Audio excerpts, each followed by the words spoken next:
Yo,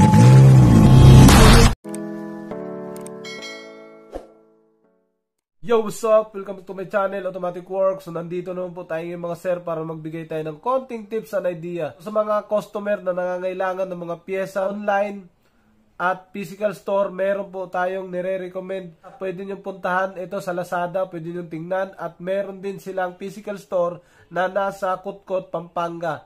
Pwede nyo pong tingnan mga sir, pwede nyo tawagan, pwede nyo pong hanapin kung anong pyesa ang gusto nyo. Basta Hyundai at Kia lang ang kailangan nyo mga sir.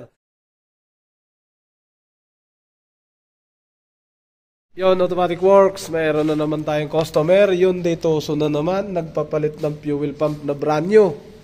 Halagang 16,000. Yung Tucson na to, gasolina.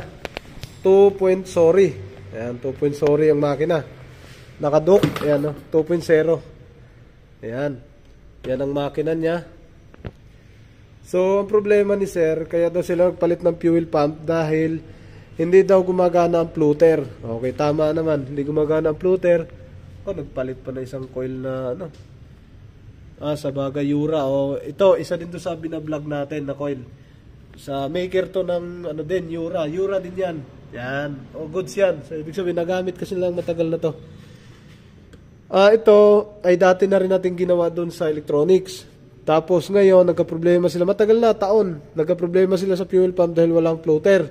Nagpapalit sila ngayon ng fuel pump motor assembly sa Banawi. Halagang, ewan ko kung sa Banawi kasi yun ang pagkabanggit sa akin. Sa Banawi daw, 16,000 ginastos. Ayan, 16,000.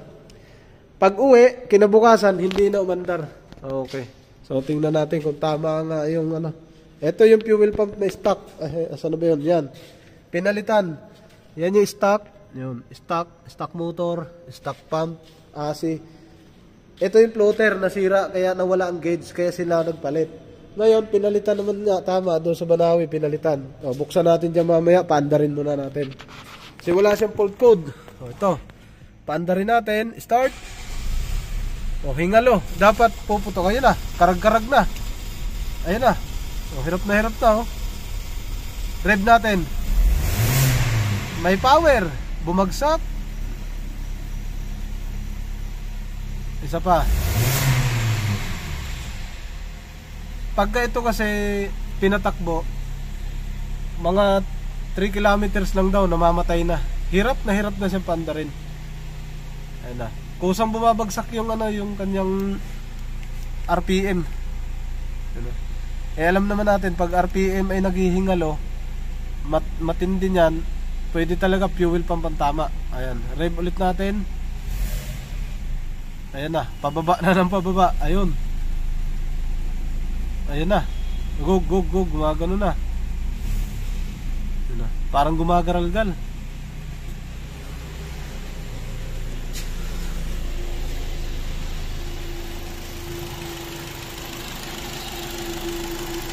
Ngayon, chinek natin yung relay dito kasi kala ko relay.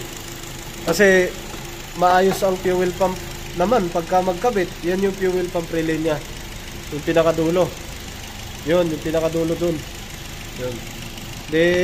Chinek ang fuel pump relay, ayos naman. Ito kako baka fuel pump relay okay naman ang fuel pump relay. Ngayon pinaandar natin. Itong pag-andar, yan na, naandar pa. Kanina, patay na ng patay. Hirap na siya pandarin. Off natin. Off. On ulit. Start. Dapat pagpa-andar mo lagi. Pag malamig pa, boom lagi yan. Boom! Tapos dahan-dahan bababa. Start. Hindi galing sa baba. Dahan-dahan akyat. Yan na. Start. Yun, galing sa baba. Ayun. Ayun. Hirap na. Ayun na, 500 na lang. Ayun, dahan-dahan umakyat. Ayun. Galing sa baba. Dahan-dahan tumaas. Yan, pagka ganyan walang pressure. Okay. So 16,000 red. Ayun, yun. Kakarag-karag na. 4,000. Ayun. So 16,000 mga sir ang ginastos. Tingnan natin yung fuel pump motor. Naghihingalo. marami na silang pinalitan. Nagpalit ng battery. Start ulit. Baka natsambahan lang. Oh, wala talaga. Oh, ayun oh. Ayun na, karagkag na. So, buksan natin yung fuel pump motor. Dito sa loob. So, tinanong ko yung may-ari. Oh, baka kasi may ano lang. May ibang problema lang mga sir. So, buksan natin. Tingnan natin kung anong laman. Dito sa ilalim na upuan. Sumakit daw ulo nila dito kasi patay lang ng patay. Kada takbo. Pupunta sa ano, mamamatay. So, ayun, yung gumawa, naiwan pa yung tools dito. Naiwan yung tools, nadumpol, nakakadok-dok siguro dito sa ano. Ayun, naupod, nakakapukpok siguro dito.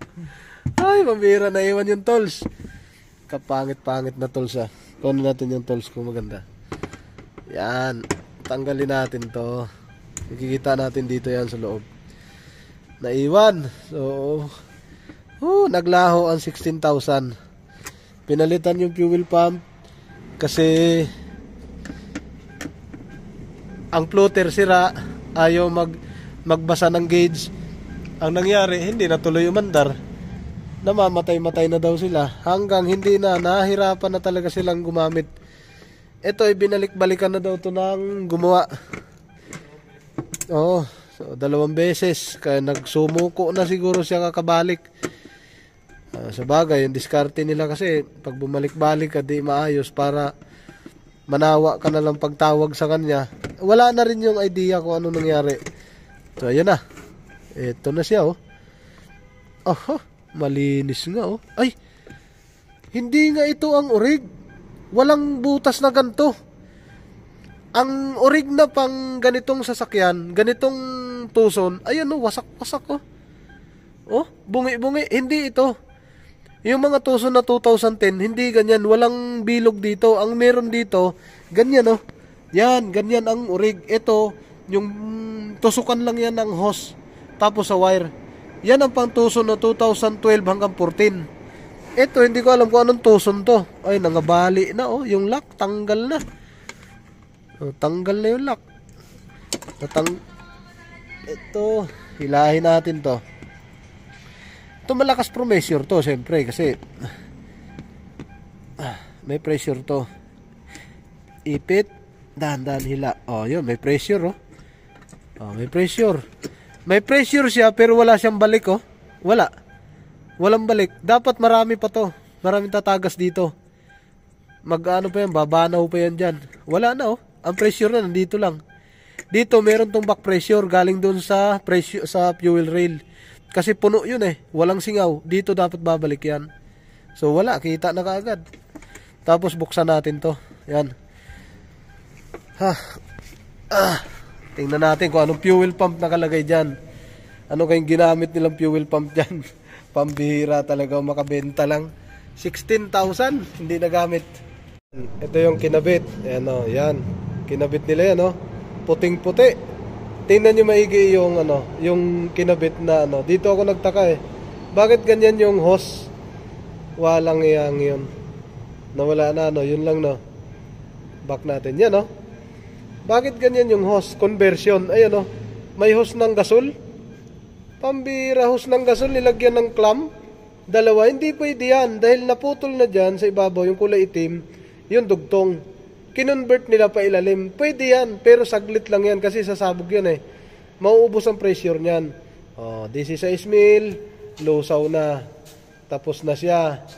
Oh. Ayan, pinutol nila, yun Yun. So, pinalitan nila ng ganun. Convert, galing talaga ng Pinoy. Oh, sige, buksan natin, tingnan natin, imbestigahan natin kung tama nga.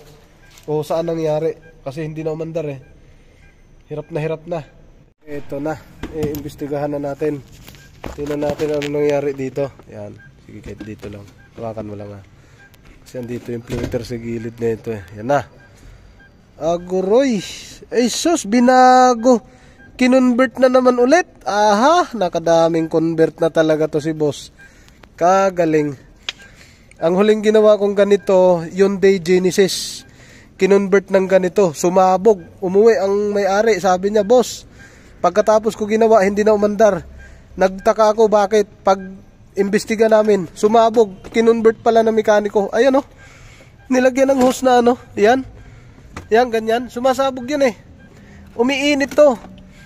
Sus, nasa vlog ko na tong isa. Yan. Pagka mainit na yan, wala na to. Mawawala na pressure niyan. Hindi na pala hose ng hangin ang anong ginamit. Hangin na talaga ito. Hangin. Ganito ang hose niyan. Natanggal na yung itim. Tinanggal na nila. Pambihira kung ano-anong nilalagay nila rito. 16 mil, lusaw na. Ewan ko lang kung anong gagawin may-ari kasi pinapabalik lang niya sa akin yung stock na lang para may uwi ng Batangas. Sir, ito na, kunin niya. Lagay mo lang dyan. Yan. Pambihirang yan. Nahirapan pa. Sir, baba mo na dyan, sir. Nahirapan ang may-ari tuloy. Kawawa pa dito sa ginawa nilang 16,000. Wala na. Binalik-balikan. Pinalitan din ng hose. Okay, balik natin to. Ito yung kanya. So, ang floater kasi nito sira. Pero ito, all goods daw to.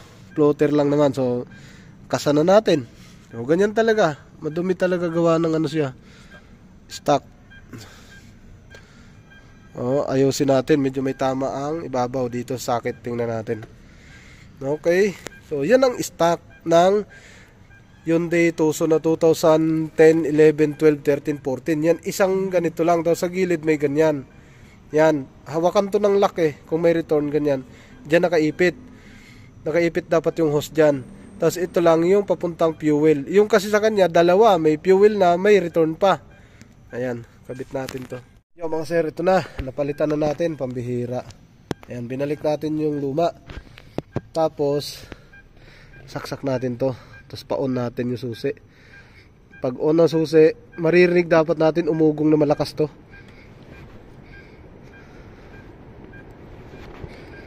Umugong dapat siyang malakas. Mali pa. Yan. Nabali na kasi yung lock. Yan. Yan. Dapat umugong siyang malakas. Yan. Nice one. Tapos ito saksak natin. Sus, wala nang lock. On mo susi, sir. Dapat ang start nito, putok. Boom! Ganun. On lang susi. Sige pa. Yan. Ugong oh. Start mo, sir. Putok ang andar. Hindi, doon. Boom. Gumaganon talaga siya. Boom. Patayin mo ulit. Ang andar niya ba, galing sa 2,000. Boom, ganun ba? Sige, start mo ulit. Walang hirap. Walang andar na galing baba, paakyat. Galing siya sa taas pa baba. Di ba? Yun ang ibig ko sabihin. Yun ang bomba na malakas. Ayun o, gumagana. So ito, monitor lang to kasi baka matagtag yan o, kasi wala na siyang lock. Pero papalitan daw to, ano lang to. Pansamantagal. Hahabulin nila yung nagkabit. So okay na, naibalik na natin. May uuwi na ito ng Batangas pabalik. Katagal-tagal. Okay, tapos na mga sir. 16,000 na wala na. Mga sir, umaandar na yung Tucson natin. Ito, yan o, kumita lang talaga o.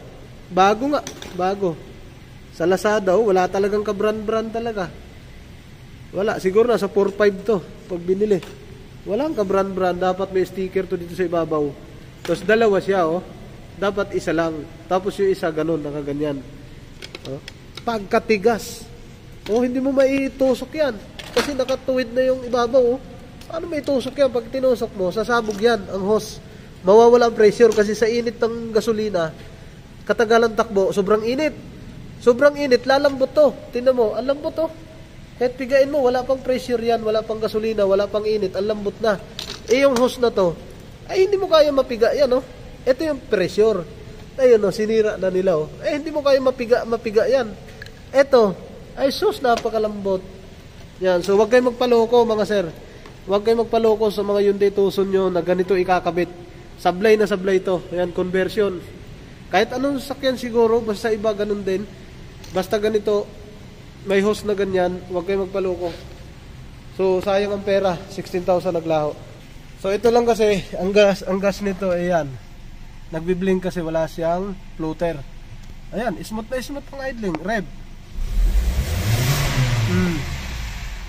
Walang hingal Pigil, napipigil niya pressure. Yun lang ang palatandaan.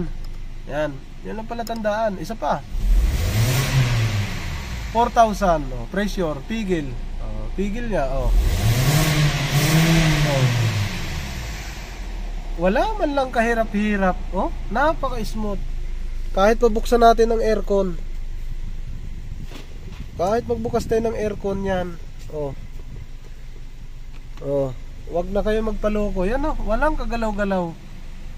Kanina parang pinupukpok ng ng yero. Yan oh.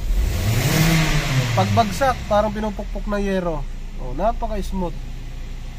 Sobra. Alright, ayos na mga sir. Makakauwi na to ng Batangas. Sa ano to? Sa Batangas to? Sa ano to Batangas sa may papuntang Lipa, hindi. Sa ano to? Batangas City to papunta. Kakanan ka doon. Okay na mga sir. Alright. Mga sir, nag-off tayo. On natin ulit. Ayan, on. Dapat pag andar, pag malamig pa, wala pang init, puputok yan pataas, boom, tapos dahan-dahan bababa. Hindi galing sa baba, dahan-dahan tataas, magagalit. Gaganon, hindi pwede yun. Okay, paandarin natin, ito na. Boom! O, dahan-dahan bababa. Ganun ang mainit na to. Kaya ang idling niya mababa na. Pag malamig, ganun. Pagka mainit, kaunti na lang. O, galing taas pababa, hindi galing baba pataas. Yan o. Yung putok nyo, boom, tapos dahan-dahan bababa, rev, pigil ang pressure, walang inig. Pwede na umuwi. 6:33 ng gabi, umalis na may-ari, nag-test drive, lumabas dun. Hintayin natin ilang minutes siya makabalik. 6:33 yung kararating lang ng may-ari. Saan kaya galing yan, no? Atrasabante pa, oh. 6:36 lang siya ng gabi. Yan na, bumalik. Hindi na niya pinatay yata. Okay, uwi na.